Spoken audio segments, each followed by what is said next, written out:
আরে আব্বা তো বিয়া দিছিল মনে করছিল আমি মরে গেছি। আমি বাইচে থাকতে তুই আমার সামনে আমার বউ লাগে সংসার করবি।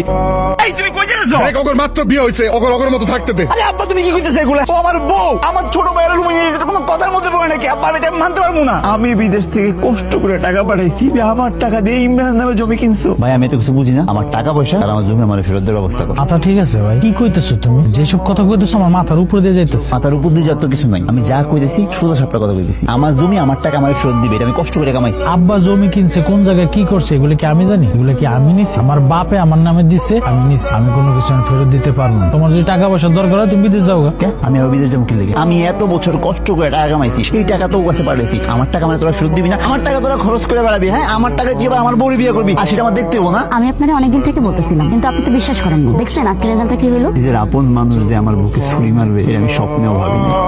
তুমি আমার মেলা দিন ধরে কইছিলে, কিন্তু আমি তখন ভাবছিলাম আমি কারেও বিশ্বাস করি। আমার বাপ রে, আমার ভাই রে, আমার বউ রে, তারা তো আমার আপনজন তো কখনো বুকে ছুরি মারে না। আরে আমি বিদেশ থেকে কষ্ট করছি কার জন্য? আমার এই আপনজনদের জন্য। তারা যে আমার সাথে প্রতারণা করবে আমি স্বপ্নেও ভাবি নাই। আব্বা আপনি তোমার সাথে জরুরি কথা ছিল, 20,000 টাকা লাগবে। 20,000 টাকা লাগবে মানে? আপনার আমি কিছুদিন আগে টাকা দিলাম, এখন আপনি টাকা